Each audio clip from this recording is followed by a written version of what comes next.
This is True Crime Tradies. Listener discretion is advised. Pussies. Hey everybody, welcome back to True Crime Tradies. I am Chris, and this handsome little devil over here is JB. How you going, mate? Yeah, good, mate. I looked over my shoulder there. I'm thinking there must be someone behind me. I figured it's an audio-only medium, so people can't tell that I'm lying, so it's fine. Thanks a lot, you bastard.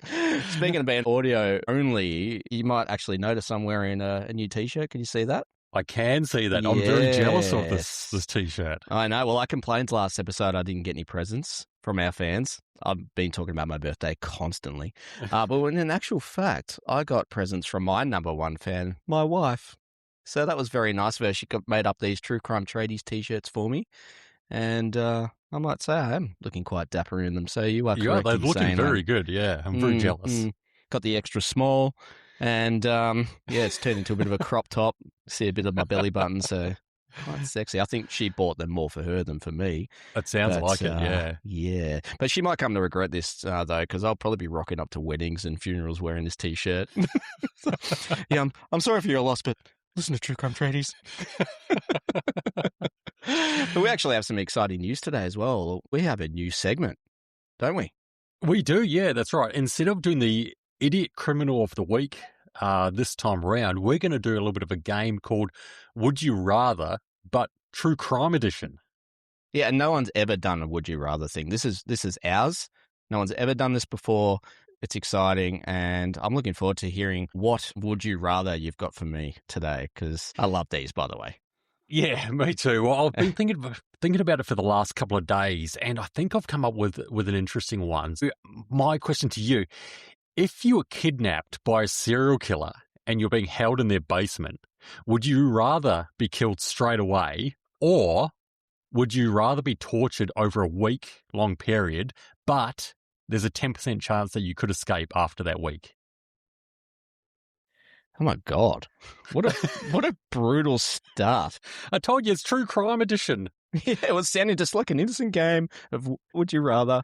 Oh shit, I don't know. I don't want to be that guy that has follow-up questions. But fuck you, I'm going to be one of those guys.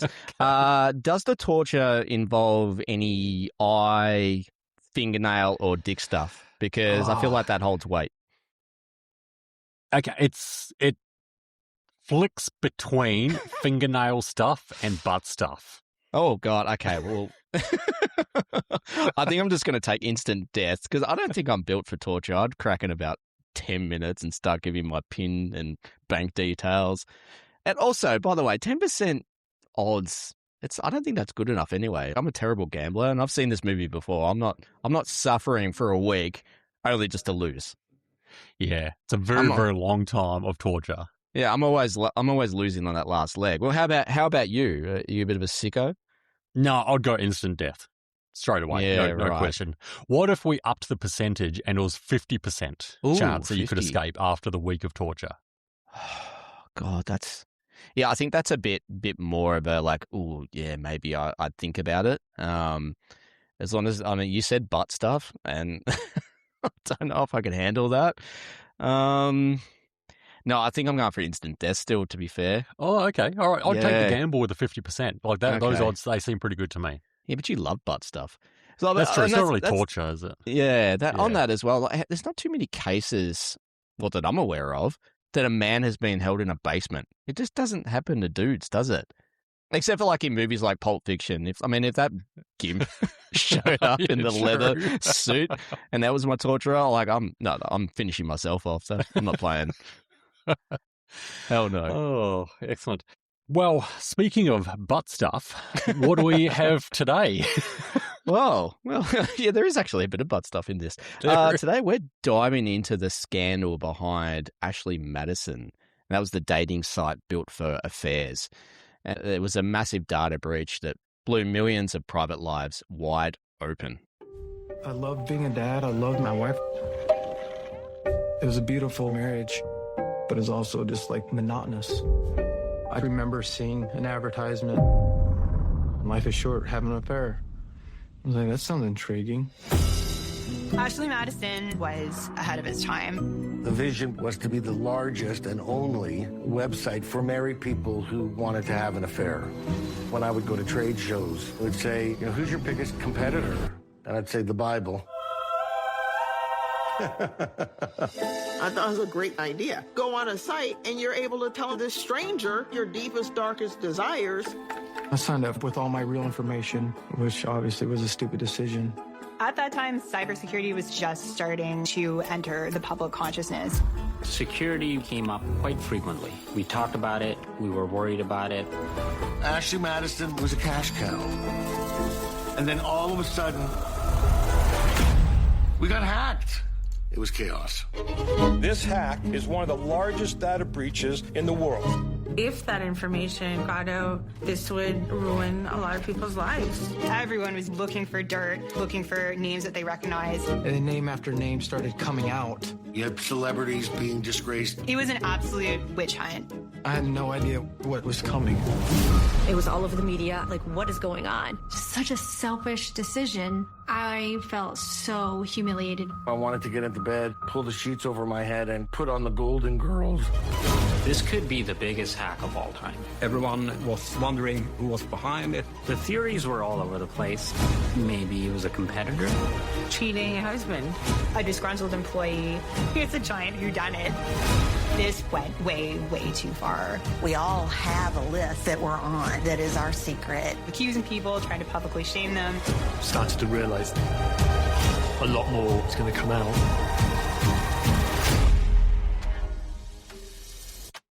So do you remember Ashley Madison when it first came out? Like, as in, remember seeing any adverts or anything online about it? Yeah, definitely. Yeah, I remember all the pop-ups, and I think maybe even ads on late night TV. Yeah, I don't recall seeing any ads on TV. I definitely remember the pop-ups back in my old hacking days. And when I say hacking days, I'm really just referring to burning DVDs. And being on the old torrent sites, and those Ashley Madison pop-ups would come up quite often. And I remember one time leaving my desktop open and my wife seeing the pop-up on the screen, and it looked like I'd visited the site, and she questioned me about it. I was like, I don't even know what this is. Like, if you saw that on your husband's or even your wife's screen, you'd be asking questions. Because if you don't know anything about Ashley Madison, you're about to find out, and you're going to be shocked. Oh, for sure. So straight away on the documentary, we meet a man named Mark Morgenstern. He was the creative director at Ashley Madison, and the founder was his brother, Darren. In the early 2000s, Darren discovered that 30% of people on traditional dating websites were actually married and looking for an affair. Darren actually tries to justify this new business venture by saying it's a mature-themed site for consenting adults. And people come to the site because they don't want to blow up their marriage, and this is a discreet place to do that. So straight away, you're already getting a bit of an image of what this company is all about. Ashley Madison was ahead of its time. They were not just an online dating pioneer, but an internet pioneer. The company first launched right in the .com boom of the early 2000s. The idea of a dating website was still, at that time, a little out there, a little sort of weird, like, oh, you're going to sign up for a dating website. And then especially you add it's a dating website for adultery. It's certainly a bit of an out there idea. The name Ashley Madison came about because of the names Ashley and Madison were the two most popular girl names at the time, and it just sounded classy to them. I got to say, I actually like the name too.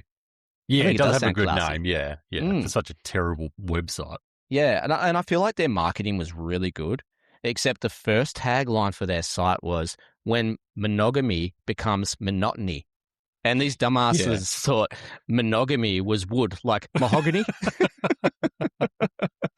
So they butchered that one.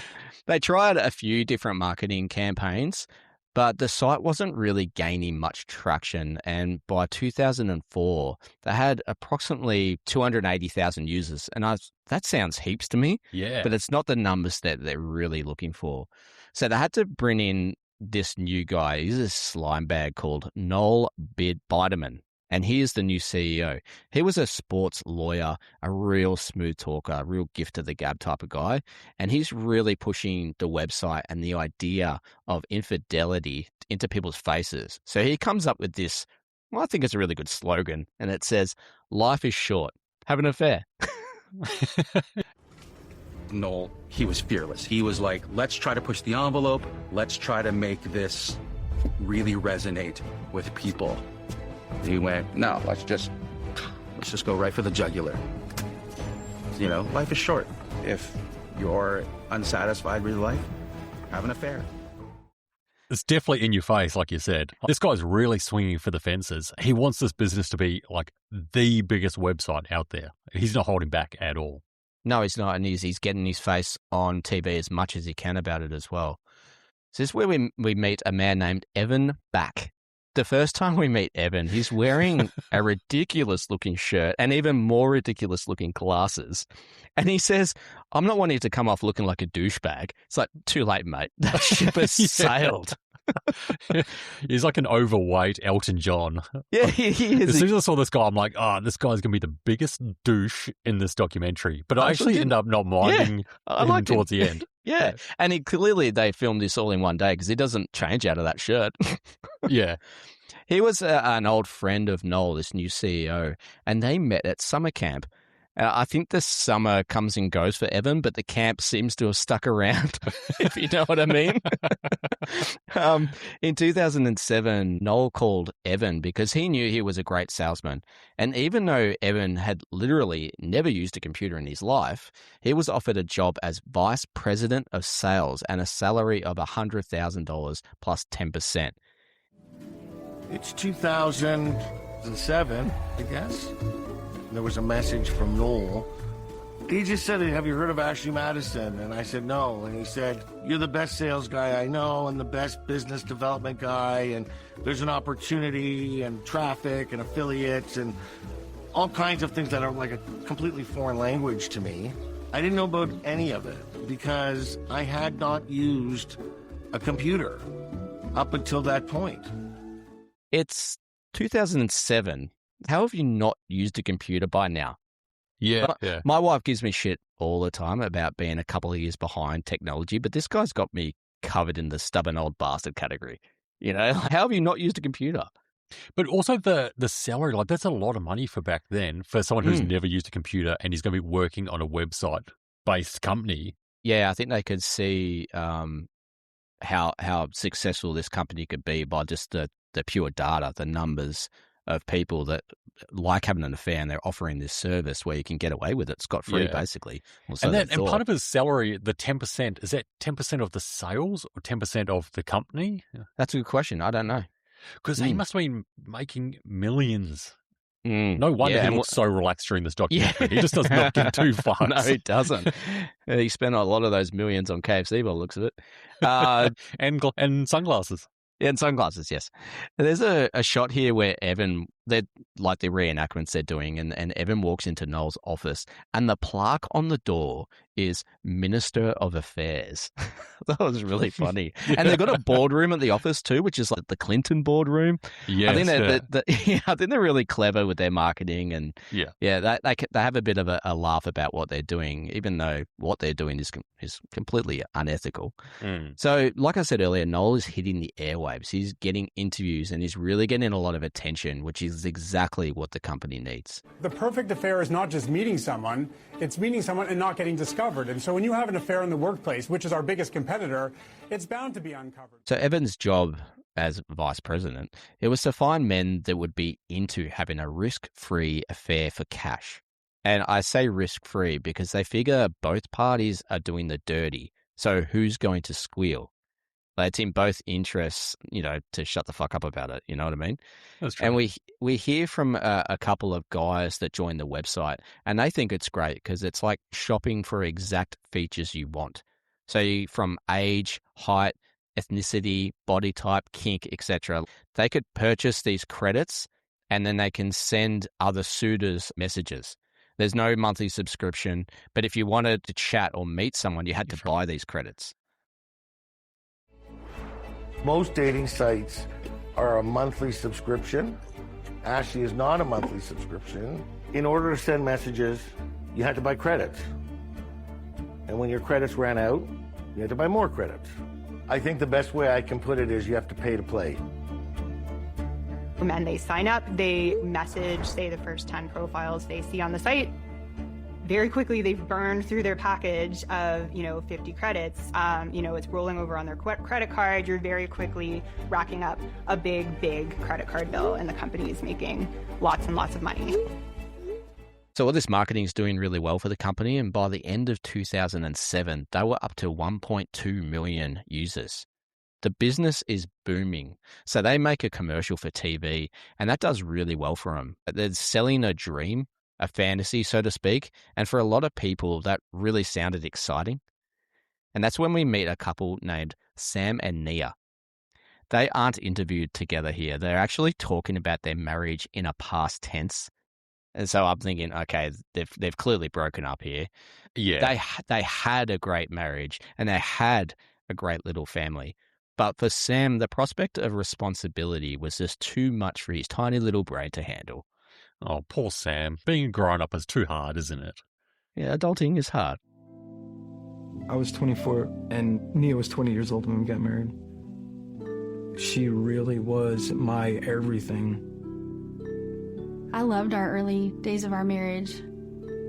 I got pregnant pretty quickly, and so that, things started to change and shift a little bit, but with that comes also a lot of excitement. I loved being a dad. I loved my children, crazy about them.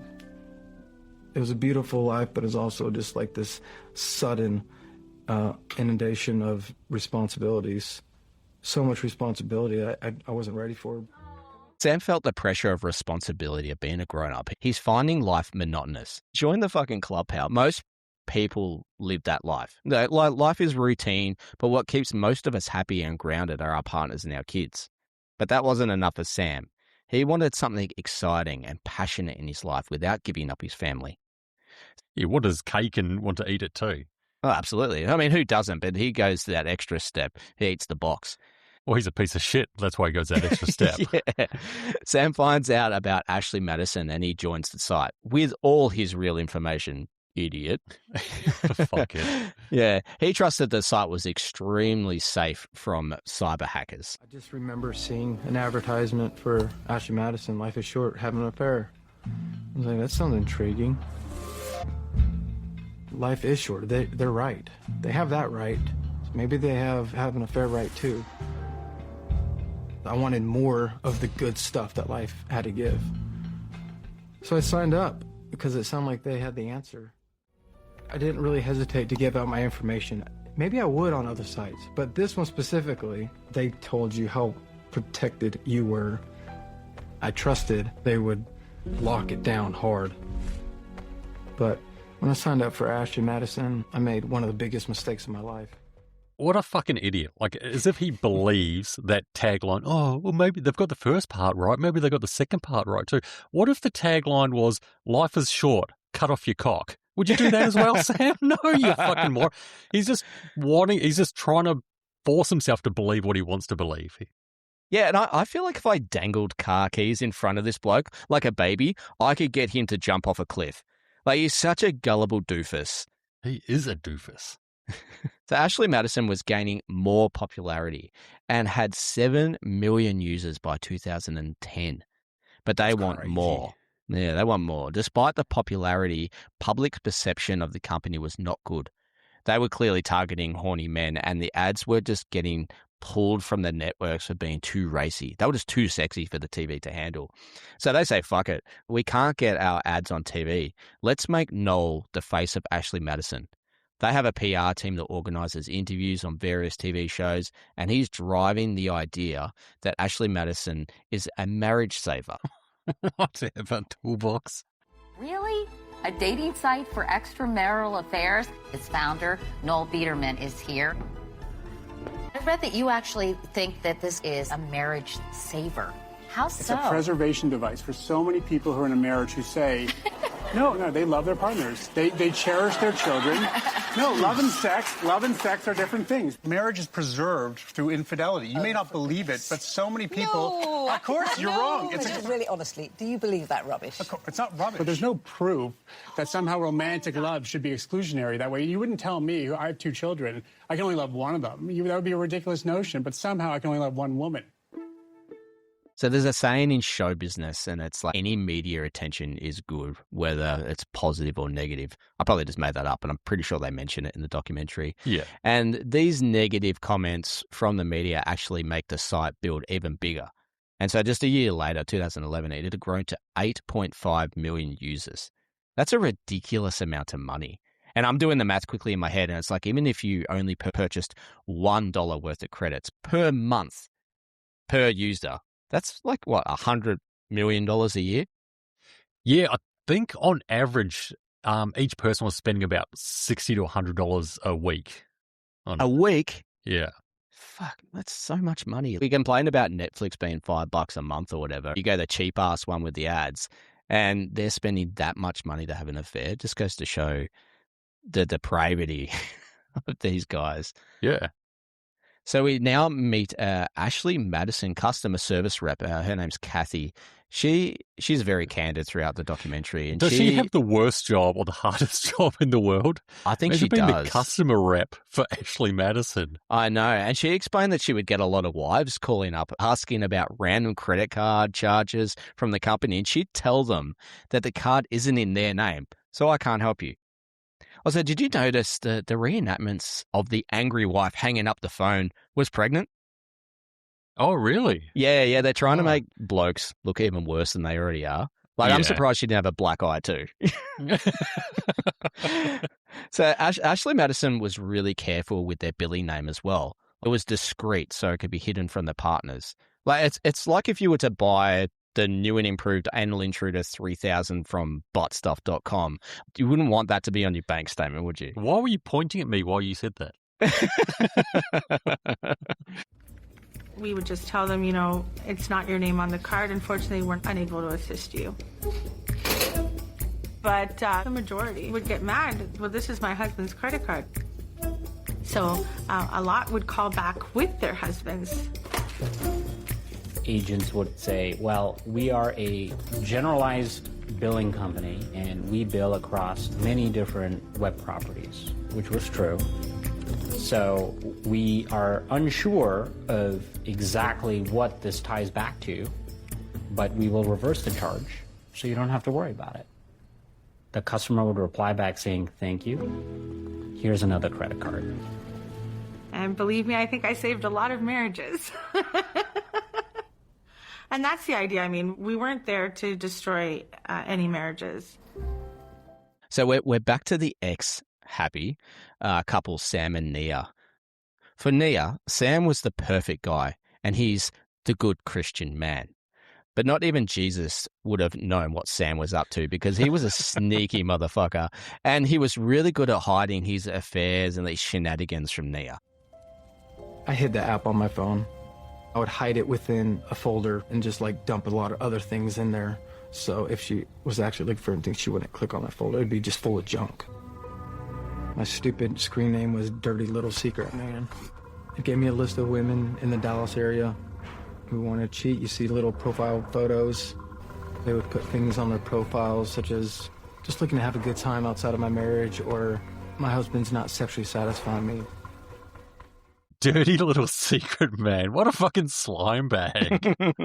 I know. Why would you say little and man in your name as well? I don't think you thought that deep. Sam, small cock, but I try hard. Might be small, but it goes like a sewing machine needle. Sam didn't fuck around either. Well, he did, but I'm referring to something else. So he paid for the elite membership. This was 30 cents per credit, and it would give you 500 credits for a low price of $149. Apparently, an elite membership would make his messages be prioritized over other people's messages. So he's not after sloppy seconds. He wants to be first in best dressed. So despite all Sam's claims, he wasn't in it just for sex. Yeah, rightio, Sam. Yeah, well, he doesn't think so. Mate, you may as well be talking out of the eye of your dick because you were 100% in this for sex. What was he doing it for? To fucking spread the good word of the Lord? Of course he's trying to get your dick wet, you fuckhead. Every time he's reading, he's going, oh, God, oh, God. He even admits that he reached out to every woman in his area, so he had to broaden the location range so he can meet new women. Fucking hell. So Nia was feeling Sam was being distant. She was working so hard to keep him happy and just for their marriage to stay strong. There was this sense when he was working nights, he was distancing himself from me. I was kind of like a single mom for, half of the week. But I really used all of the moments I was given to like keep the love alive and keep like my devotion to him really evident. Like just the way that I got his clothes ready for work, greeting him when he came home, waking up really, really early to have food prepared for him when he would get home from those night shifts. I did want to be the perfect wife. It was honestly just like what I wanted. And I wanted him to feel like lucky in a way. And not as a reflection of me, but I just loved him. I felt really bad for Nia here. She was arguably doing the right thing and had no idea Sam was doing all this stuff behind her back. Yeah, I felt terrible for her. Yeah, and Ashley Madison is really about targeting guys in loveless, sexless marriages, and Sam didn't have that. He had it all from what she's saying, and it still wasn't enough for him. Mm. So it wasn't just men joining the site. For it to work, they needed a good mix of both male and female. You can't just have a sausage party. You need some tacos in there too. So they made it free for women to join the site. More women equal more men, and that means more sweet, sweet cash. We get to actually meet a female user named Stephanie, and I love her. She's hilarious. She is extremely sexual, and she explained she had this boyfriend who would play video games constantly, and she would get really frustrated because she was just so goddamn horny. I have one boyfriend, and the reason I cheated on him because he's playing freaking video games. And I'm like, dude, let's bone. And he's like, okay, let me finish this game. I'm like, are you fucking kidding me? I'm horny. And so I cheated on him. I felt bad, but I always had a reason to cheat, and I know that's no excuse, but I'm like going, one guy, okay, I cheated on you because you didn't give me enough attention, and that's his own fault. And then my ex-husband, he wasn't in town. He was in the military, and he was away, and I was really horny, and I met a hot guy. So then he and I were fucking for a while. It was nice to have something different, to have a man touch you different.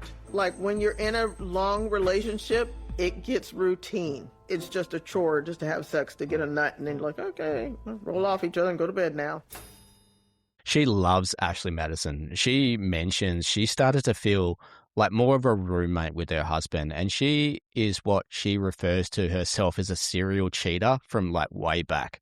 So with her husband's blessing, she's an active user. We then actually find out that her husband is one of the dirty pervs we met at the start of the documentary. They have this polyamorous relationship. He's hooking up with married women, she's hooking up with married men, and they're completely open about it to each other. It's not that her husband doesn't sexually satisfy her. Stephanie has this dominatrix fetish that her husband just isn't really into, and she shows off her array of strap-ons she uses to peg men with. And the term array of strap-ons is important there. So she has many. I call him Tiny Tim because he's tiny, and any guy can handle Tiny Tim. Do you think you could handle Tiny Tim, Chris? I knew you were going to say that. Do you think you could?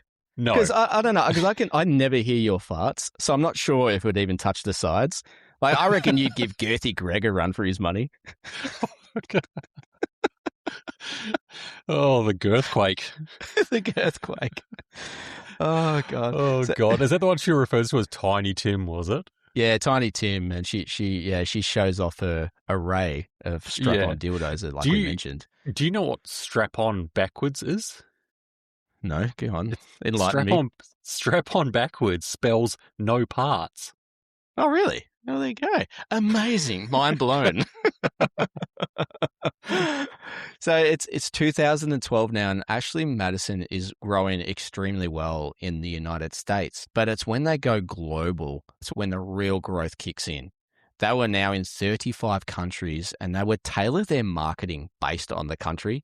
Like one of their marketing slogans in India was, "Your parents arranged your marriage. Let us help you with an affair." that was actually funny. It was great. Their slogans are good. Oh, they're brilliant. Like I said, the marketing is awesome with this company. And they were doubling their revenue every month, like month after month. And by 2015, they had 37 million users, generating over $100 million per year. Fuck, that's a shitload of horny money blokes. from sleazy guys. Mm. It's amazing. It just really shows how much sex sells, isn't it? Yeah, absolutely. That is as old as time. The company was growing super, super fast, and security was always something that was brought up, but it kept falling to the back burner because bringing in more and more money was far more important to them. They knew if they got hacked, it would be catastrophic. Did I say that right? Try again. Catastrophic. But it still didn't worry them too much, and they just hoped it wouldn't. All the talk and promotion about how secure the site was, it's just something they said, not something they actually did. For people to run a company that is based on security and keeping your clients' secrets and protecting your clients and having very little security, you're pushing it to the limits. How far can I go before someone's going to come in and hack us? It was like gambling with people's lives for Noel. It's all about pushing the boundaries, pushing the envelope. That's part of his personality. He wants to fly as close to the sun as possible. Evan explains that the cheater is not the only person to blame if someone's cheating. Either they're a narcissist, sociopath, and it's just in their makeup and there's nothing you can do. But most of the time when people cheat, it's because something's broken in their union, in their partnership, in their marriage. This is a perfect time to roll on back to dirty little secret man Sam. He's one of those narcissist sociopaths, and it's just validation. He's just a validation whore. Apart from getting his dick wet, he's seeking validation and attention from women other than his wife. He explains that his life was turned upside down when the movie Frozen was released. He wants to be internet famous by doing these gay-ass Frozen lip syncs videos in the car. And his young daughter is sitting in the back seat of the car while him and his wife, Nia, are doing the Frozen lip sync in the front of the car. The daughter looks so embarrassed and just wants them to shut the fuck up. Guarantee she wished Aunt Diane was driving the car right now and would end it all. You sicko. Well, that didn't happen, but the clip of them sitting like dickheads in the car, it went viral. And so Nia and I were singing to that song, Love's an Open Door. I was like, that's it, we got to sing to this song. We have to lip sing the song. I see your face, and it's nothing like I've ever known before. Love is an open door. But we practiced really hard to perfect it. And we did several takes of us lip singing, and we finally nailed it.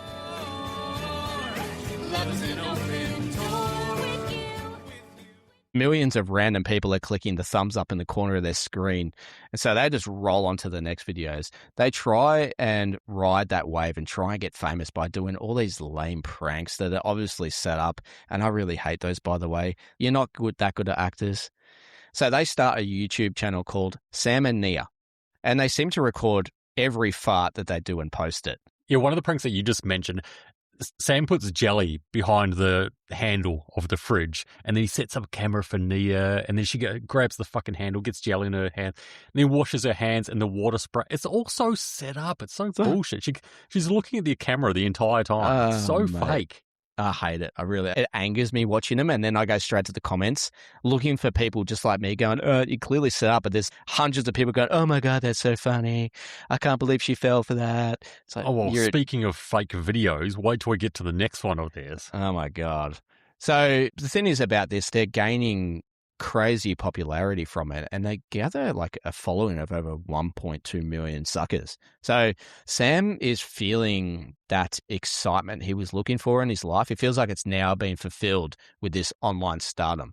Yeah, he's getting validation, like you said. Yeah, exactly. Validation whore. So he claims he deletes Ashley Madison off his phone, and he's going to make it his mission to take this secret to the grave. And I'm going to tell you a secret, guys. He gets caught. The documentary takes an ominous turn here. It's July 13th, 2015. You see Evan walk into the office and he feels like something's a bit off. He goes to log onto his computer and he sees that the Ashley Madison computers have been hacked.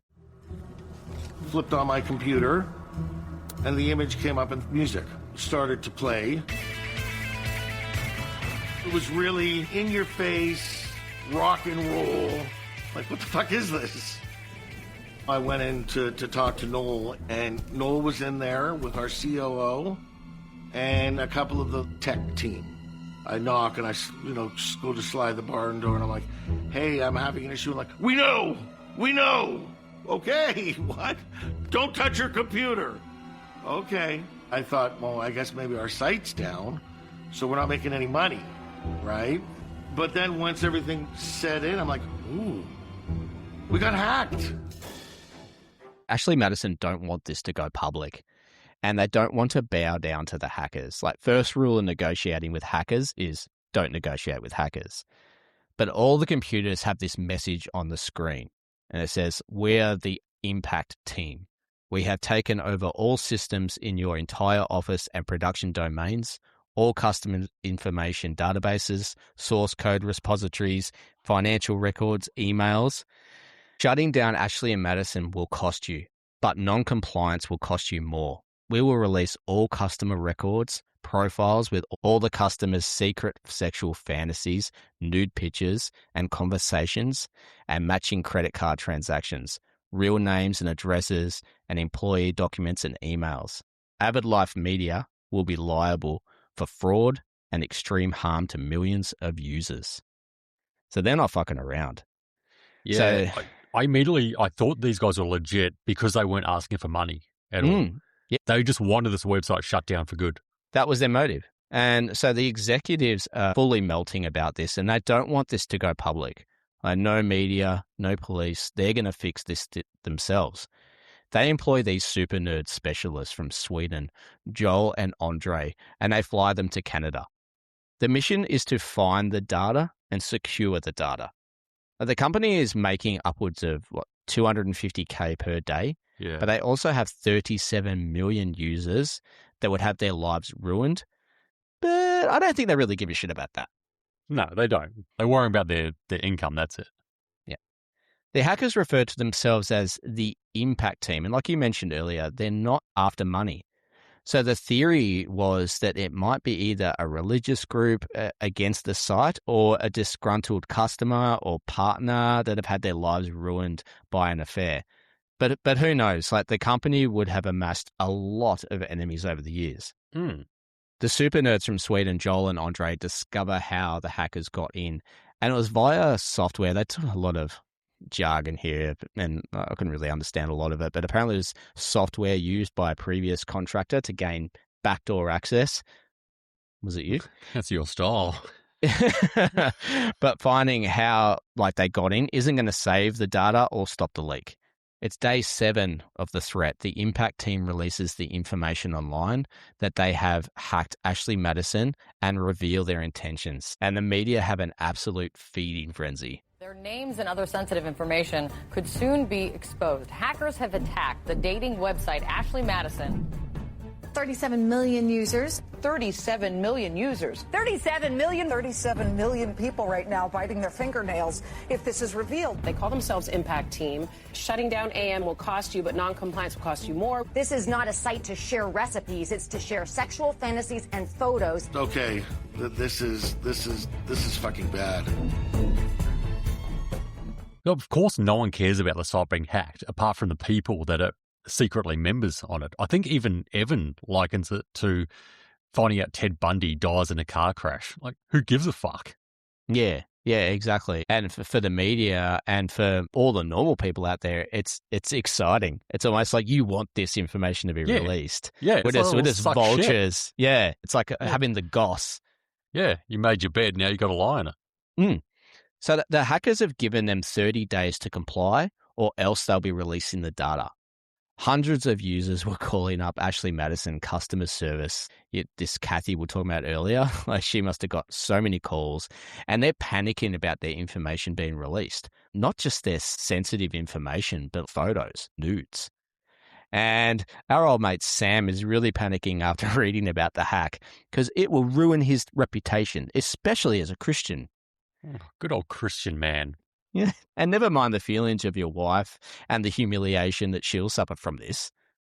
Like their lives are in the public eye now too, so everyone knows her. He tries to tell himself his info won't be released and continues on with his lame-ass videos. He does this horse shit video of him telling Nia that she's pregnant. And we need to talk about this video. Oh, God. Mate, everything about it is cringy as fuck. Yeah. She's been to the toilet. She doesn't flush the toilet. He sneaks in to get a sample to do a pregnancy test. Right. The urine would have been so diluted in the water. Like the HCG levels wouldn't have shown up as a positive test. HCG levels, totally. I was about to say HCG. Yeah. But the thing is, the video, it went massive, and I checked, it's still on YouTube, and it currently has 19 million views. And because of this video, they appear on their local news. They're gaining so much popularity that Sam can quit his job. That'll be us one day. Making lame videos. Hey, everyone, JB's pregnant. Yeah. These idiots will believe it too. Since the nerds had discovered a possible suspect, the contractor, they contact him and arrange a meeting. He admitted he had previously breached the system, but this is not him doing it, and he has no idea of it. He was even offered cash to pay off his mortgage for the info not to be released, but he still denied his involvement. I got to say, if that was me in that situation, wouldn't you consider going, yeah, okay, I won't say anything, take the money? Yeah. Yeah, definitely. Even if you weren't involved, and just move to Costa Rica and start doing yoga classes. With what was her name? Caitlin Armstrong. Yeah. So they're trying to get this all sorted in-house. They don't even want to let the police get involved, but they're being really tight-lipped due to the sensitivity and what's at stake. Money, yeah. But police do get involved despite the hindrance of Ashley Madison. But this guy that they had met, this contractor, he lawyered up and they couldn't pin anything on him. And now they've run out of suspects, and that 30-day deadline is looming, getting closer and closer. Noel and the board members would never give up millions of dollars in revenue, so we had to play chicken. We knew that if there was any truth behind the impact team of their actual threat, there was now just a waiting period. We were bracing our legal department, our PR machine. We were waiting, holding our breath. Maybe hoping we would come back the next day, turn on our computers, and it would say, this is the impact team, we're just kidding. It is day 30 now.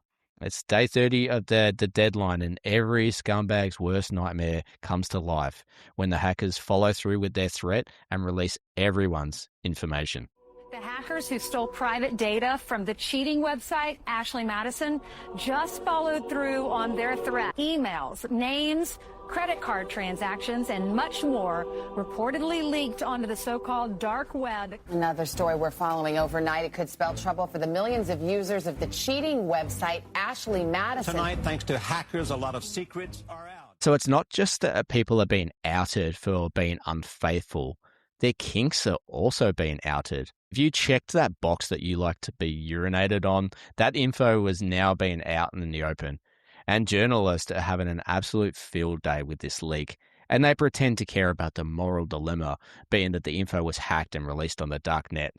This one fuckwit actually says, the question that matters here, is there anything here that's in the public interest, like the public should know? And I'm thinking, like what? Donald Trump likes to be defecated on. How would someone's sexual proclivities be in the public interest? Like, fuck off, grub. But it's not just journos looking through the data. Every man and their dog, they're looking for a name that they can recognize, including politicians, reality stars, and other public figures, including our mate Sam. He's at the airport and he's going through his phone and he finds out someone has tweeted about him and the world around him just crashes down. I feel like it was probably the closest I've ever come to passing out from just seeing something or reading something. everything just disappears around me. I felt a sudden sense of doom and that my life was over. Sam and Nia are about to catch a flight to attend a vloggers convention in Seattle, and he now has to man up and tell her about the infidelity. And he downplays the shit out of it, and he claims that he spoke to a few people, but he never met up with anyone, and he never cheated on Nia. She felt betrayed, but she believed him. Silly Nia. We went to a hotel that night. I remember sitting on the edge of the bed, like, so proud of myself. Like, I really am the best wife. I really felt like I outdid him in that moment. Like, you signed up for the stupid skeezy website, and here I am, working to forgive you, still going to be intimate with you. Like, what woman would be intimate with you? And thinking, like, I'm winning at this marriage game. Articles are appearing about Sam being linked to Ashley Madison, and they notice people are staring at them in the convention, so they decide to make a video for the followers about coming clean. Sam again says that he never met up with anyone or had an affair. Also, Nia and Jesus has forgiven him. Insert eye roll. Hey guys, as you may have seen, my name has been associated with an Ashley Madison account, a website made for spouses who want to have an affair.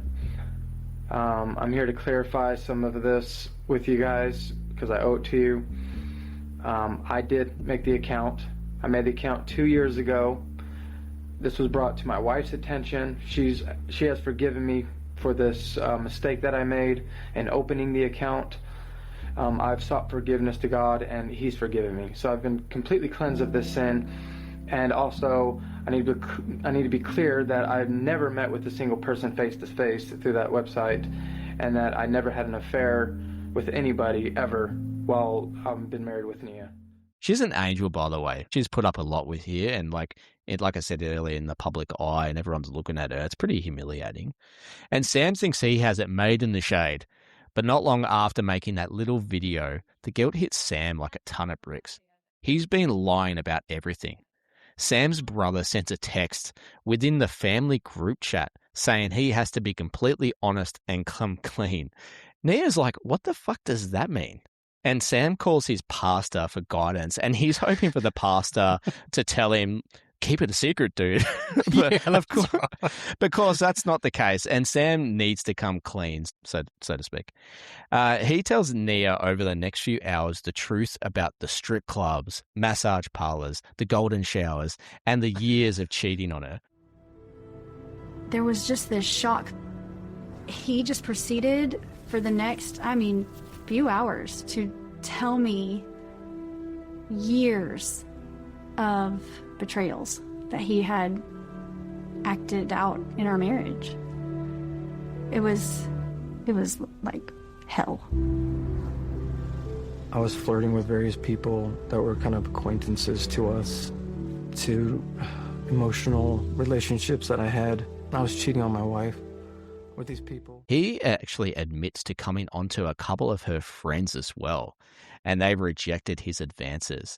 But then they obviously never told Nia about it either, because she didn't know, and she actually lost a best friend because of him trying to root her. This guy's such a piece of shit, and I hate the fact that he uses his Christianity when it suits him, and then he can be this sexual deviant.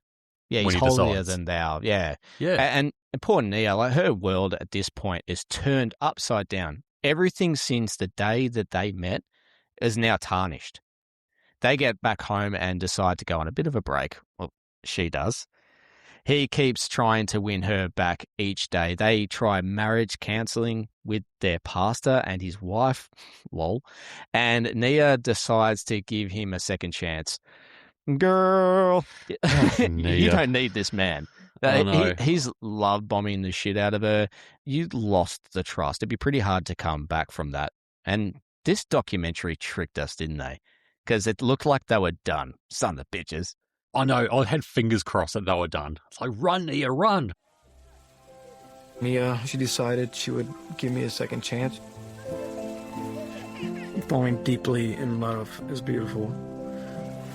But I've learned continuing to be deeply in love takes work. There's a lot of things I really do regret, but I don't regret, the hack. It had to happen for where we're at today. What Sam did and what we walked through has left a mark. It's left a permanent mark, but I'm thankful for it. It's kind of like a starting point for us on how we're going to live the rest of our marriage. Okay, so we're now done with this annoying couple. This had more than just impact on marriages. It had an impact on mental health, and the shame that was brought on by this had dire consequences. Throughout the documentary, they sprinkled in this story from a woman named Christy. Her husband, John, was always a bit of a secret keeper. And I've got your notes here in front of me because you wrote some of these notes. And in brackets here, it says, all the dodgy cunts are named John. Thanks a lot for that. It's true. So when Christy found out about the data breach, she had a feeling John would be on the list. Because all Johns are jerks, clearly. But it's something she couldn't bring herself to do. Like, she couldn't log in and have a look at it. It's 6 days after the data breach, and Christy gets home from work and she can't find John inside the house. She has a feeling something isn't right, and she goes into the garage looking for him, and she finds his lifeless body. He had committed suicide via carbon monoxide poisoning. I immediately rushed over to him. I checked his pulse, his neck, I checked his pulse at his arms, felt his skin, and he was cold to the touch. He had been gone for a while. I just sat there. I didn't know what to do. I was in shock. Not a day I ever imagined, not a day I would ever want to live through again. It was horrible. I went back inside to find my phone and called my friend. And even in talking to her, I couldn't say the words, John is dead. I said, I think John is dead. She had no idea why John had done this. She finds out through his workplace, which was a school for people studying to be in the ministry, that they had confronted him with this information and that he resigned. The shame just ate away at him to the point where he felt this was his only way out. Yeah. It's so sad. He can't have been the only person that opted for this way out after Definitely the name being not. leaked as well. Yeah, they don't mention anyone else by name in the documentary, but they certainly allude to the fact there was a lot more people that committed suicide over this. And like I said earlier, the media are absolutely eating this up. And the most controversial came from our home country in Australia, from the Kyle and Jackie O show, where they did a live on-air segment where listeners could call up with their spouse's name or email address, and they would check live to see if their name was on the list. All right, now, Jo, you've rung us. You're a little bit suspicious about your partner. Yeah, when I heard on the radio this morning, I thought I should ring up. His hours have changed. His phone's very close to him now, and bits of money. Where have they gone? Not really sure. Okay. We've got his details here, and his details have revealed that he's actually on the website, Jo. Are you serious? Yeah, I'm sorry. Are you freaking kidding me? Yeah, no, These websites are disgusting. Yeah. Oh, Joe's gone. Oh, I don't know if we should have done that. So many lives were ruined, and the theories are coming in thick and fast.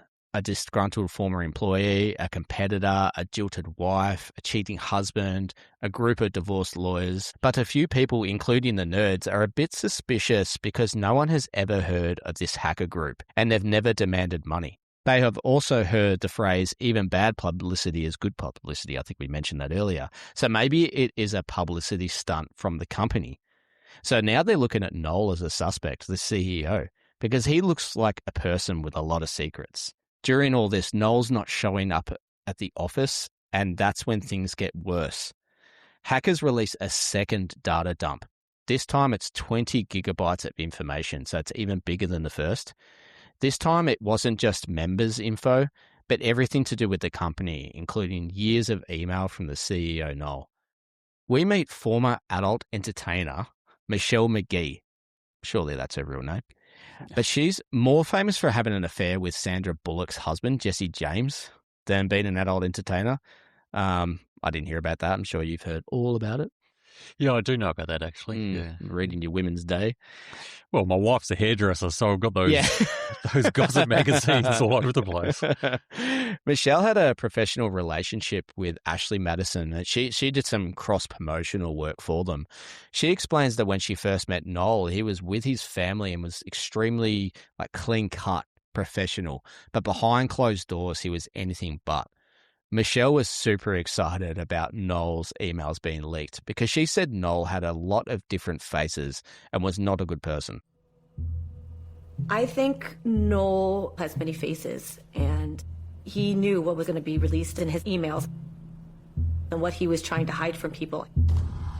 He must have been shitting himself, thinking if they start digging, they're going to find the real Noel. Just to give you a bit of a picture about Michelle, she's fully tatted up, all her neck is covered in tattoos, and she's got bangs, so you can't quite see. But I'm looking her up online.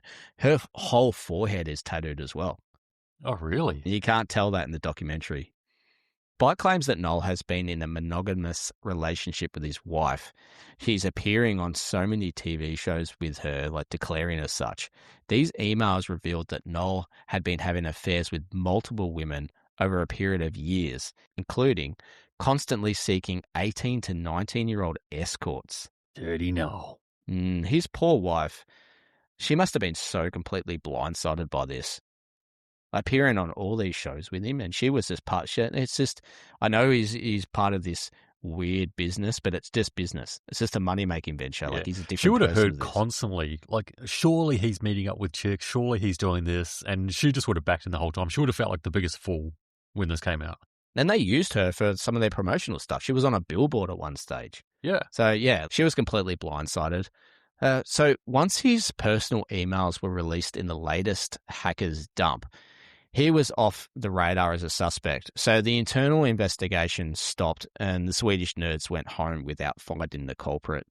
Someone had a personal vendetta against Noel and wanted him to suffer. So they finally decide they need help from the police.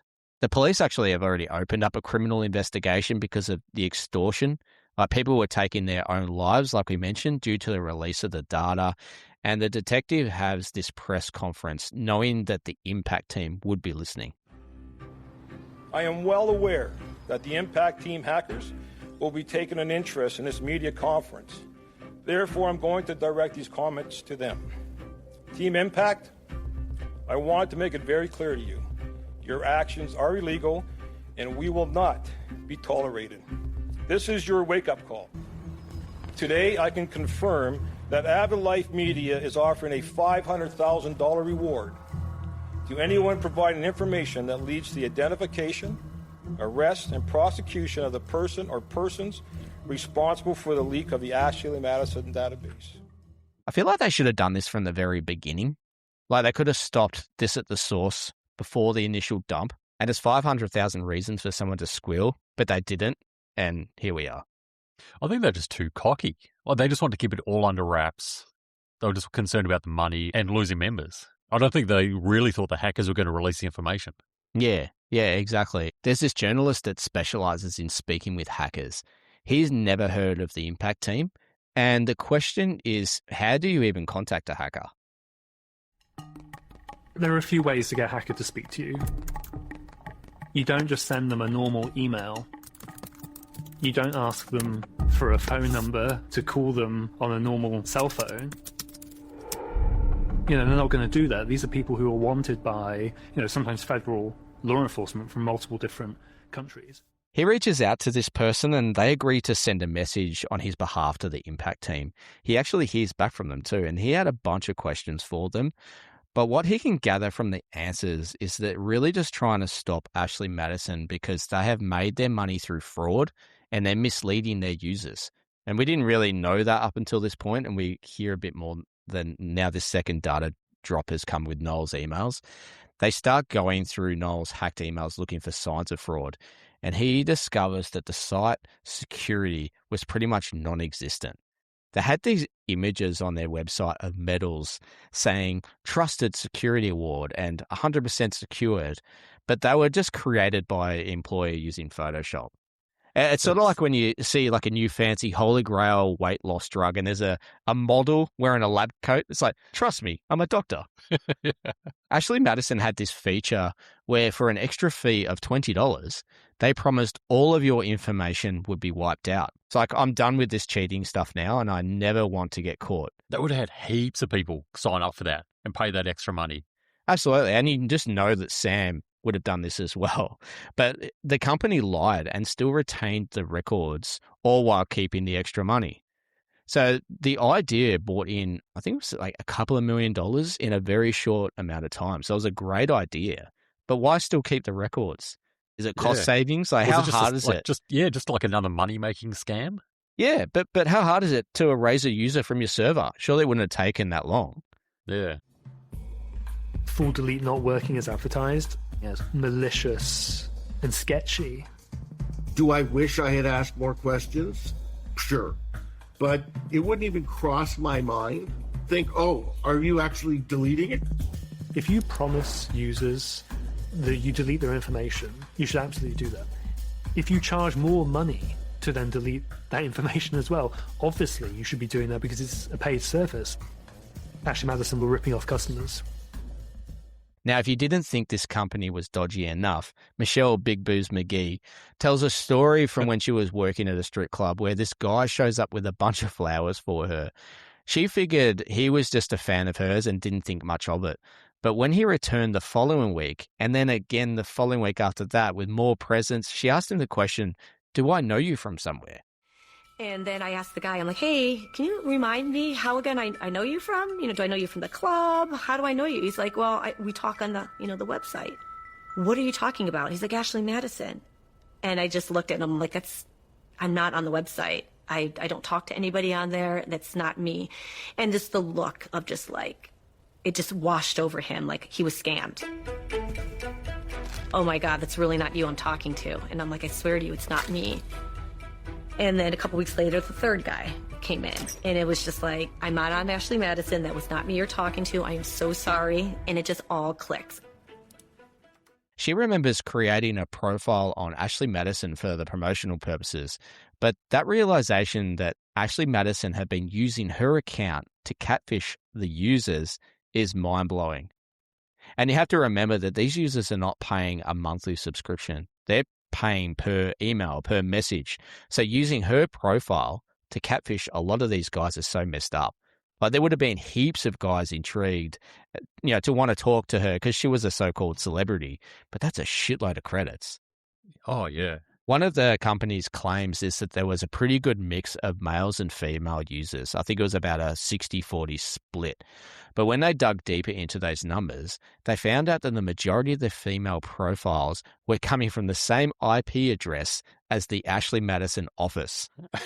So, idiots. So most of the men on the site were just chatting with automated bots. But this wasn't even a secret within the company. I thought they were going to say it was gay Evan chatting to all the guys. Hey, boo. Hey, secret dirty little man, or whatever his fucking name was. We knew there were fake profiles on the site. It wasn't a secret to us. Well, we were given profiles that were empty with photos. We just had to finish filling out their profile content. We kind of had a sense of what people were looking for and what was, sexually attractive to men. The bots were in control of sending 10,000 plus messages per day and would make the first contact with men. Because apparently a lot of the men are reluctant and shy. So if the bot gets the conversation going, the men would have to buy more credits to chat. So this is going beyond the impact team now. Noel is completely disgraced and he's forced to step down from the company. Evan appears to be completely blindsided by all this stuff, despite being one of the top dogs there. Meanwhile, Detective Evans states that the case was shut down due to having zero leads. He's amazed that the 500,000 dangling carrots wasn't enough for someone to come forward with any information. And the other crazy part about this, it's so unusual for a hacking group like the Impact Team to just materialize out of nowhere, then disappear, never to be heard again. But they pulled off one of the greatest data breaches in history. And they still don't know to this day who they were. Yeah. Just obviously their morals are a lot higher than the users on Ashley Madison. Mm-hmm. Multiple people are suing the site, and they file a class action lawsuit based on the fact that they didn't take appropriate steps to protect the users, and ultimately they had to pay $11 million in damages, which in the big scheme of things, considering the amount of money the company was making, isn't really that much in my opinion. I know cash is important with businesses and it can destroy businesses, but the amount of money they're making just seemed like pennies to me. That was only a small percentage of what they bring in every year. This was more than just an invasion of privacy and a data breach, though, because people lost their lives over this. People killed themselves over this data breach. I absolutely think the Impact Team is at least partly to blame for the suicide of anybody who was in that dump. The Impact Team took a decision to release that information, and they are responsible for all of the consequences that come from that, as well as Ashley Madison. Surely Ashley Madison is done and dusted after all this shit. Yeah, you're probably asking yourself that. Well, you'd be wrong, you silly goose. They just... How dare you, sir? Yeah. They continued under the leadership of a new CEO, and they currently claim to have 70 million members. 70 million dirtbags. That'd be 70 million men and 3 AI female robots. Yeah. It doesn't surprise me that it's still around today. For me, I don't judge. I understand that people think I only have one life to live. And I'm happy with my wife, but I also want to fuck that 23-year-old. I get it. Sometimes I see some hotties and I'd be like, that would be fun. But I think your sex is just better if it's built on something that means something. Ashley Madison taught me that there will always be people who cheat. I always say that as long as men have penises, Ashley Madison will always be in business. One of the people on the documentary says that we're all on some list that we're not proud of. That is our secret. Is there anything you'd like to unburden yourself with here today, Chris? Any dodgy list skeletons? No. I'm a pretty simple man. I had the same thought. I'm like, maybe we do. Maybe there's something out there that we're not proud of, we're ashamed of, and I couldn't think of anything either. No. So that's the end of the documentary. We didn't hear any more about the Impact Team. I mentioned that earlier, that we don't hear about who they were. It seems that Ashley Madison is still going strong today. I didn't even bother Googling to see if they're still around, but apparently from what the documentary is saying, they are, and they're absolutely killing it. That's unbelievable. I can't believe that. I guess, like you said earlier, sex sells. There's an awful lot of horny men out there, and if they're selling this dream of having an affair without being caught, but I mean, that's the thing though, like with this data breach, and it's becoming more and more prevalent these days. Even banks get data breaches, and we're talking about just some dating website. Yeah, I wouldn't be putting my information in. I mean, I wouldn't be doing that anyway, but I wouldn't want to be putting my information. And the thing is about that data breaches and the way that they came up with the information. So I actually looked up how the data breach happened. Like, so they dumped it onto the dark web, and then people in the dark web somehow then put it into spreadsheets and shit. And then they made up these websites where people could put in it was mainly an email address. And these idiots that signed up for the site had used their personal email addresses or their work email addresses. So if your spouse was just to look up, say, my email address or your email address, it would come up if you'd ever joined. But you think if they were smart, they would have made up some random new email address. And I'm sure there are millions of users out there that never got caught with this data breach for this exact reason. Yeah, true. I think because this was quite a few years ago, this was before a lot of people were privy to cybersecurity. Mm. So they probably just trusted that this place said, oh, it's super secure and all your data is 100% confidential and never be leaked. So they probably just believed it. These days, it would never happen. No, that's right. But even when that extra $20 that they were spending when they were done with the accounts, they just trusted that all that information was being deleted. So when the leak first came out, there's probably a whole bunch of users that thought, well, I'm safe. Yeah. Well, that $20 well spent. Yeah, that's it. So, mate, that's the end of the documentary. What did you think of it overall? Like, we've done really well here because we've turned a 3-part documentary into probably what's this, just over an hour podcast, because there was a lot of fluff with it, but I still enjoyed it. Yeah, it was good. It was totally different to our last week one with Dennis Nielsen, the British serial killer. So it was really, I mean, I know that there was people that got their lives absolutely ruined, but it felt a lot more lighthearted. Yeah, it did. We had a bit more of a joke with this one, which was nice. And I do enjoy the catfishing type ones, the hacking online ones. What have you got for us next week? Well, next week I've got one that came out last year in 2025, and this one is called Capturing Their Killer, The Girls on the High Bridge. And this title might not ring a lot of bells for people, but this documentary is about those 2 girls from Delphi, Indiana, and they were walking across the bridge, and a guy came up behind them and said, all right, down the hill, girls. And it was a big mystery. So this is a really well-known case, but after watching this documentary, there's a lot I didn't know, and this is really fascinating. I haven't watched it yet, and I know of this case quite well from listening to a podcast, but I think at that stage it hadn't been solved yet, and I'm not sure of the exact circumstances around where the current investigation sits. So yeah, that's going to be a good one. That's going to be a good one, because that's a rough case from memory. It's very rough. 2 poor innocent girls. Yeah, there's still a lot of moving parts, and personally, I don't think it's over still. Oh, let's listen to the preview of it. Delphi's a small town. It's just a good, wholesome area to be in.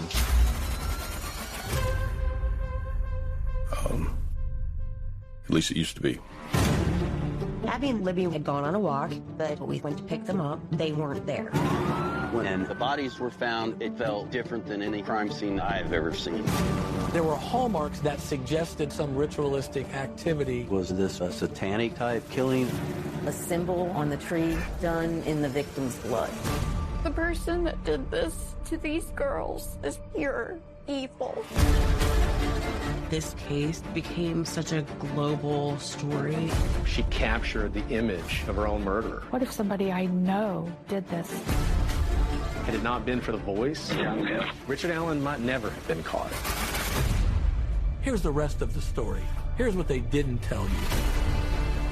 My name is Kathy Allen, and I am the spouse of Richard Allen. Okay. Hi, Kathy. Yeah. I just remember my husband, Ricky, was like, well, I was out on the trail. First time I saw the picture, it really could have been anybody. When I heard Rick Allen was arrested, I was shocked. You're not going to find anything that ties me to those murders, so I'm not really that concerned.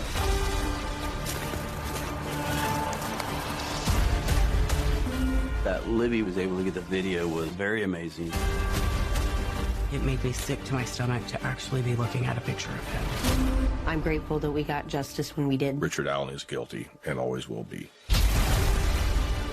We were all super close friends. They were robbed and we were all robbed. It's never going to be the same. People took sides.